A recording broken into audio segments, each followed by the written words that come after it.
Bonjour. La direction de la RATP a entrepris une, une structure, une cellule spécialement pour moi, pour essayer de me détruire. Elle a essayé de m'attaquer financièrement, elle a essayé d'attaquer sur ma vie privée en mettant en avant mes orientations politiques, mon patrimoine. Enfin, elle a fouillé dans les poubelles, elle m'a fait 2 plaintes pour diffamation et le pompon, elle a demandé mon licenciement non pas pour avoir commis un crime ou un délit ou une infraction quelconque liée à notre statut du personnel, pour seulement avoir dénoncé en tant que responsable juridique et communication de mon syndicat des harcèlements, du trafic d'influence, du vol, et elle a pris un gros cabinet d'avocats, elle a mis des personnes soi-disant qualifiées du service juridique. J'ai eu l'organisation du département SEM au niveau du département, M. Saglier bien sûr, qui ne supporte pas par orgueil un petit peu ce que j'ai pu dénoncer, ce qui passait dans son département.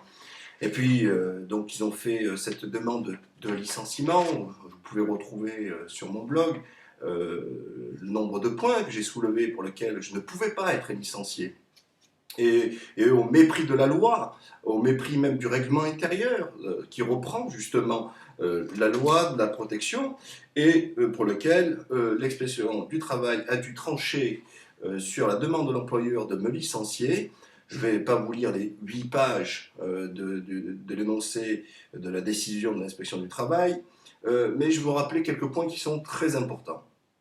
Alors, je prends, elle précise, l'inspectrice du travail, qu'en revanche, l'article 1152-2 du Code du travail dispose qu'aucun salarié ne peut être sanctionné, licencié ou faire l'objet d'une mesure discriminatoire, directe ou indirecte, notamment en matière de rémunération, de formation, de reclassement, d'affectation de qualification, de promotion professionnelle, de mutation, de renouvellement de contrat pour avoir subi ou refusé de subir des agissements répétés de harcèlement moral ou pour avoir témoigné de tel agissement ou les avoir relatés. L'article 1153-2 prévoit exactement le même dispositif en matière de harcèlement. Si M. Gazi n'est pas témoin au sens du Code du travail dans la mesure où il s'en est borné à recueillir des plaintes, voire des allégations, mais ne les a en aucun cas personnellement constaté que si les dispositions précitées du Code du travail le concernent. C'est donc au sens où il a relaté des agissements de harcèlement moral et sexuel, que d'ailleurs d'autres lui avaient dénoncé, que la protection organisée par ces dispositifs lui est donc applicable au titre de celui qui a relaté les agissements susceptibles d'entrer dans les qualifications prévues aux articles du Code du travail suscités. Donc ça, c'est très important comme décision en dehors de la loi, en dehors du règlement intérieur, qui a une position de l'inspectrice du travail qui va pouvoir, les uns et les autres, si vous êtes victime de harcèlement ou si vous êtes témoin, ou vous ne faites que relater, ceci est une protection, c'est-à-dire que nous ne pouvons pas vous licencier pour avoir fait votre rôle, tout simplement, même de citoyen ou de responsable syndical. Et alors, ce qui est très important, c'est qu'elle précise justement dans l'intitulé la bonne foi. Et il y a des passages très importants là-dessus.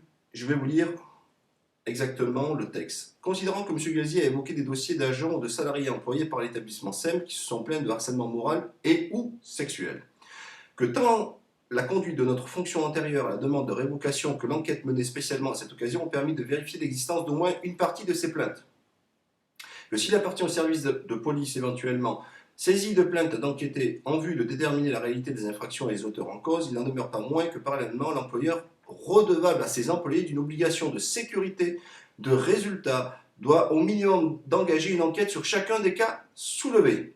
Que dès lors, l'appréciation relative à la bonne foi de l'agent est particulièrement liée à celle portée sur le sérieux témoigné par l'employeur dans le traitement de ces plaintes.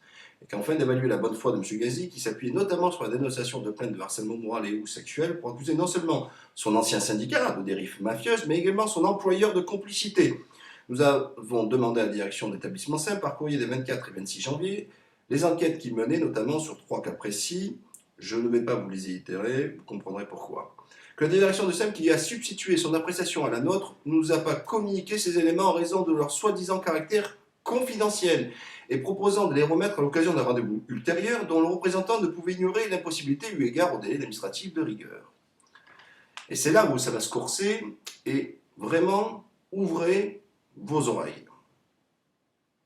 Que la raison avancée de surcroît particulièrement fallacieuse, l'inspection du travail ayant vocation à connaître non seulement des plaintes de harcèlement moral et ou sexuel, mais également des actions menées par l'employeur pour les prévenir et ou les traiter, qu'il est avéré que l'employeur connaissait ces plaintes, le département RER s'est engagé par écrit, je vous fais grâce à ça parce que j'ai pas envie qu'on identifie les victimes, que dès lors l'existence même des plaintes est vérifiée tant par voie syndicale qu'individuelle, que le comportement même de l'employeur qui refuse même à l'autorité légitime de s'expliquer sur ces faits et n'a pas fait savoir à la collectivité des agents ni à ses représentants les actions menées dans ces matières, ne peut que nourrir une certaine suspicion et encourager les plus diverses spéculations.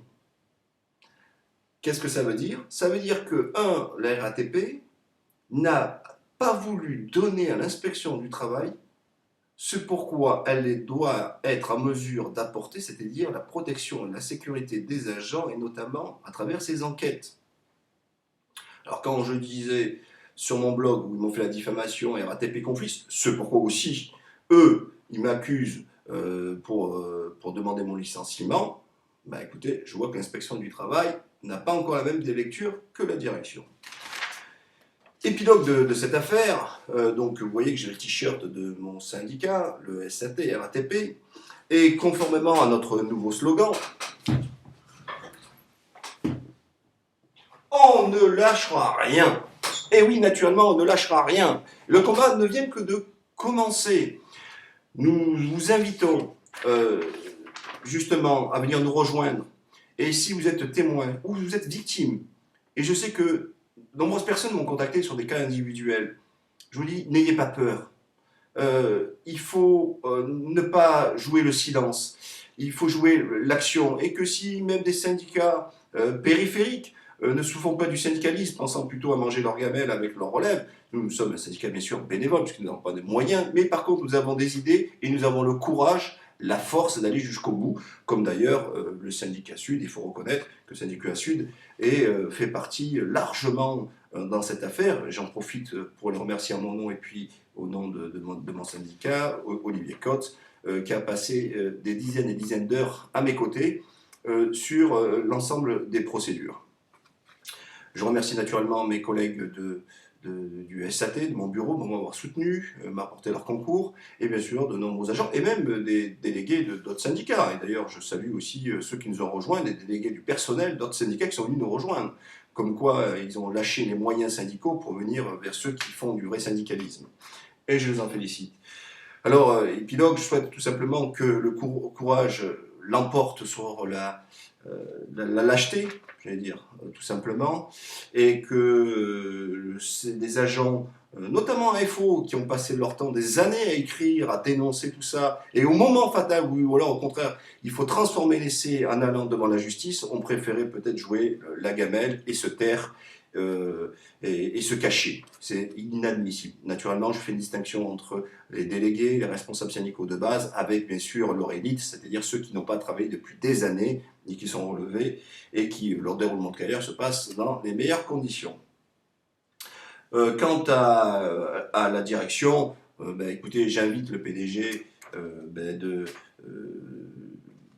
d'atrophier l'orgueil de François Saglier et que la raison l'emporte. C'est-à-dire qu'on revienne, si on veut être on est la 5e plus grande entreprise de transport, mais si on veut être la première entreprise de transport au monde, où les valeurs humaines puissent être la primeur, notre marque de fabrique, il faudra arrêter de faire la politique de l'autruche et de revenir vers nous, vers ceux qui défendent les salariés, afin que la dignité des salariés soit respectée.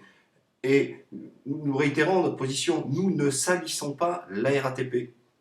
Ce sont celles et ceux qui ont mis ce système en place. C'est celles et ceux qui ont été coupables dans ce système qui doivent rendre des comptes et surtout qu'on salit l'image de la RATP. Alors j'espère justement qu'à un moment donné, ils vont revenir un peu plus à la raison et saluer. Nous allons organiser bientôt, prochainement, à la RATP et nous attendons votre concours pour venir nous rejoindre massivement, où nous allons demander des excuses publiques à Pierre Mongin, PDG de la RATP, pour ce qu'il a fait, pour les propos qu'il a tenus dans ses communiqués de presse, en disant que j'étais un menteur, en disant que je faisais que calomnier, etc., en disant que même c'était une guerre intersyndicale, ce qui est inadmissible. Ça insulte les victimes. Or, certaines sont encore hospitalisées à ce jour, en psychiatrie. Je salue, on connaît bien le peu d'indépendance qu'a notre caisse de sécurité sociale, mais une des victimes a été reconnue un accident de travail. Donc il faut saluer au moins ce qui a été déjà fait. Et espérons, d'ailleurs l'enquête préliminaire sur le harcèlement sexuel et moral, trafic d'influence, etc. continue naturellement. Des auditions ont lieu par 2 personnes par semaine. Donc vous voyez comme c'est une procédure très très longue. Et enfin, je souhaiterais terminer en disant oui, la RATP est une institut très importante, oui, la RATP est puissant, oui, la RATP a des moyens financiers, oui, la RATP a des moyens humains, oui, la RATP a tout cela. Mais quand le combat est juste, même s'il est difficile, les victoires sont d'autant encore beaucoup plus grandes.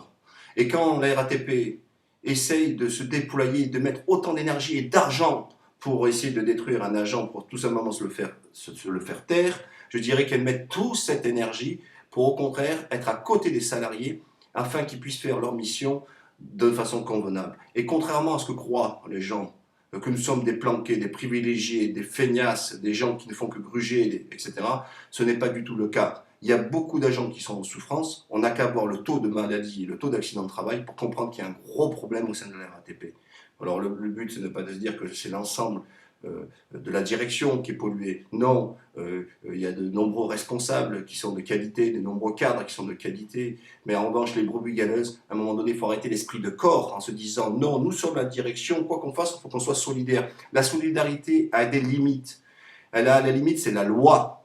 Et à partir du moment où ça franchit, il ne doit plus avoir cet esprit de corps. Il doit avoir justement cet esprit de justice qui est au-dessus. Comme les agents sont animés, lorsque les agents ont un de leurs collègues qui sur le terrain se comporte mal, ce sont les premiers à le dénoncer et essayer de faire en sorte d'enrayer ce problème. Alors pourquoi les agents seraient, les salariés de base seraient vertueux et l'encadrement et les directeurs surtout ne seraient pas vertueux et que l'esprit soi-disant de mousquetaire, et d'ailleurs entre nous, l'esprit mousquetaire, tous pour un, ensemble, etc., quand il s'agit d'aller à la gamelle pour les points, ils s'entretuent entre eux, ça il n'y a pas de souci, hein. Et là c'est chacun pour soi et Dieu pour tous.